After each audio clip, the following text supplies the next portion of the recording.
দেখো বন্ধুরা, মাছের ডিমের বড়া কত সুন্দর হয়েছে, দারুণ টেস্ট। আমাদের আজ একটা গোল্ডেন মাছ পড়েছিল, তার পেটের পিসটা দিয়ে আমি এই বড়া বানিয়েছি। আর মাছটাকে আমি ভেজে নিয়েছি, আমটাও বানাবো।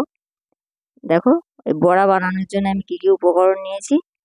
নিয়েছি মাছের ডিমটা নিয়েছি, দেখো কতটা ডিম বেরিয়েছে। আর হলুদ নিয়েছি, লবণ নিয়েছি, লাল গুঁড়ো লঙ্কা নিয়েছি। তোমরা চাইলে কাঁচা লঙ্কা দিতে পারো, কাঁচা লঙ্কাতে টেস্টটা দারুণ হয়। আর পেঁয়াজ, বেসন। আমি সব কিছু ভালো করে, সব উপকরণগুলো একসাথে ভালো করে মাখিয়ে নেব।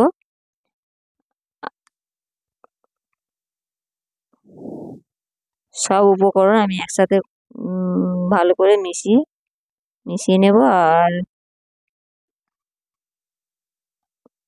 দেখতে থাকো বন্ধুরা। ভিডিও ভালো লাগলে আমার চ্যানেল সাবস্ক্রাইব করো, আর লাইক করো, কমেন্ট করো। আর কেউ যদি তোমরা যদি ফেসবুক থেকে দেখো, আমার পেজ ফলো করো। ইউটিউব থেকে দেখলে চ্যানেল সাবস্ক্রাইব করো। আর সাথে থাকো ভালো ভালো রান্না, ভালো ভালো ভিডিও দেখার জন্য।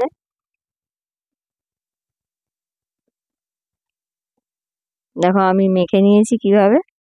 আর আমার কড়াইতে তেল গরম হয়ে গেছে, আমি ছোট ছোট করে মাছের ডিমের মাখাটা আমি তেলের মধ্যে দিয়ে দেব।